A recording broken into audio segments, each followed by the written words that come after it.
Assalamualaikum warahmatullahi wabarakatuh. Kami dari kelompok 13 akan mempresentasikan firqah dalam ilmu kalam, disusun oleh 1. Ali Mambar Rohani, 2. Andika Arya, Ahnaf Faiz.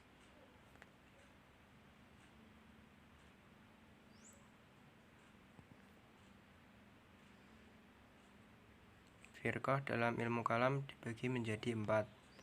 1. Ahlus Sunnah, 2. Jabariyah, 3. Qadariyah, 4. Mu'tazilah. Yang pertama, Ahlus Sunnah. Pengertian Ahlus Sunnah. Ahlus Sunnah secara bahasa berasal dari kata yang sana, yasinu, dan yasunnu sanan, dan masnun, yaitu yang disunahkan. Sedangkan sanal amr artinya menerangkan atau menjelaskan perkara. Jamaah secara bahasa diambil dari kata jamaah, artinya mengumpulkan sesuatu dengan mendekatkan sebagian dengan yang lain. I'tiqad Ahlus Sunnah wal Jamaah. I'tiqad paham kaum Ahlus Sunnah wal Jamaah yang telah disusun oleh Imam Abu Hasan al-Asy'ari terbagi atas beberapa bagian, yaitu tentang ketuhanan, tentang malaikat-malaikat, tentang kitab suci, tentang rasul-rasul, tentang hari akhir, tentang qada dan qadar. Pembagian yang 6 ini sesuai dengan sabda Nabi Muhammad SAW ketika ditanya oleh seseorang, "Maka beritahuilah kami, hai Rasulullah, tentang iman." Nabi Muhammad menjawab, "Engkau mesti percaya kepada adanya Allah, malaikat-malaikatnya, kitab-kitab sucinya, rasul-rasulnya, hari akhir, dan qada-qadar atau nasib baik dan nasib buruk." Yang kedua, Jabariyah. Pengertian Jabariyah. Kata Jabariyah berasal dari kata jabara yang berarti memaksa. Aliran Jabariyah muncul sekitar tahun 70 Hijriah, hampir bersamaan dengan munculnya aliran Qadariyah. Di dalam Al-Munjid dijelaskan bahwa nama Jabariyah berasal dari kata yang mengandung arti memaksa atau mengharuskan melakukan sesuatu. Aliran ini pertama kali diperkenalkan oleh Jahm bin Safwan dari Khurasan. Louis Ma'luf, tokoh dan ajarannya. 1. Jahm bin Safwan. Beliau berasal dari Khurasan, tempat tinggal di Kufah. Nama asli beliau adalah Abu Mahrus Jahm bin Safwan. Pendapatnya yang berkaitan dengan teologi adalah sifat dan zat Allah. Allah adalah zat saja karena bukan sesuatu syai.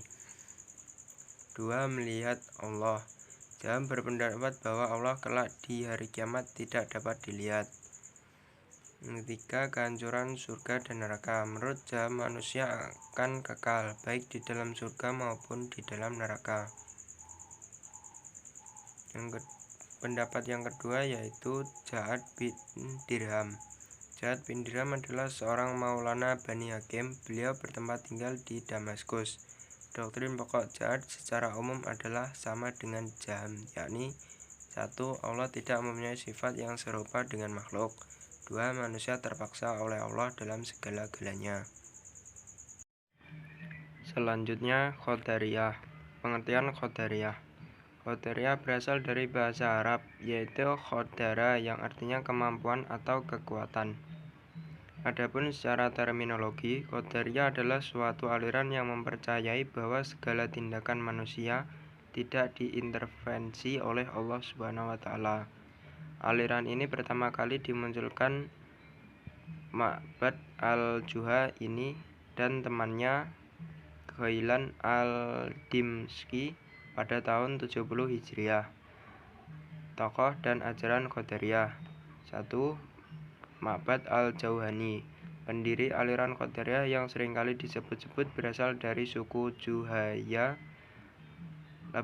Ia berpendapat bahwa kebanyakan perbuatan manusia adalah bebas, khususnya bagi orang-orang yang melakukan kesalahan dan keraguan. Karena itu, dia menolak perbuatan yang dilakukan oleh Bani Umayyah ditentukan oleh Allah Subhanahu wa Ta'ala. 2. Ajaran Ghailan al-Dimasyikhi. A. Manusia menentukan perbuatannya dengan kemauannya dan mampu berbuat baik dan buruk tanpa campur tangan Tuhan.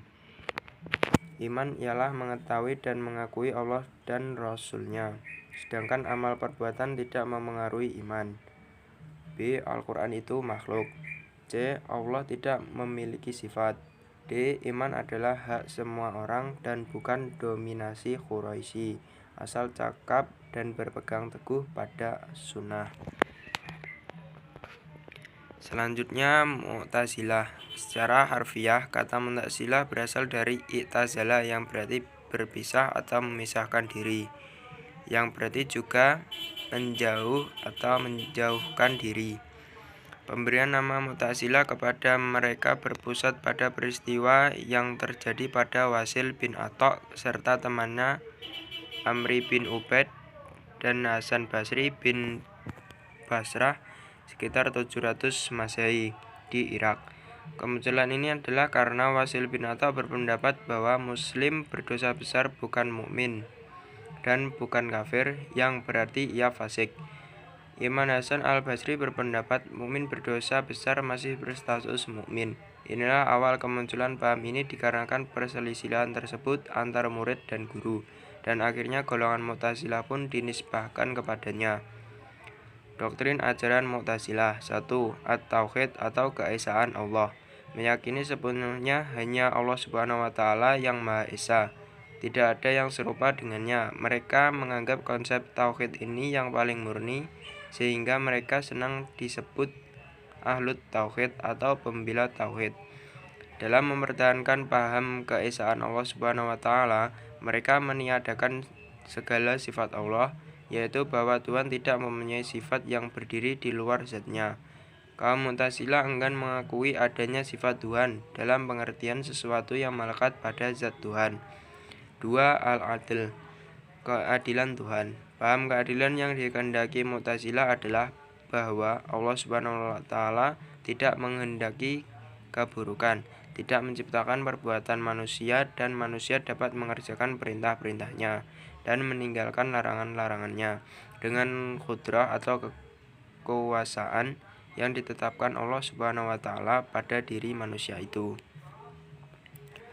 3. Al-Wa'id, janji dan ancaman. Al-Wa'du wa al-Wa'id, janji atau ancaman, janji dan ancaman bahwa wajib bagi Allah Subhanahu wa Ta'ala untuk memenuhi janjinya, atau al-wa'du bagi pelaku kebaikan agar dimasukkan ke dalam surga, dan melaksanakan ancamannya, atau al-wa'id bagi pelaku dosa besar atau walaupun di bawah syirik, agar dimasukkan ke dalam neraka, kekal abadi di dalamnya, dan tidak boleh bagi Allah Subhanahu wa Ta'ala untuk menyelisihinya.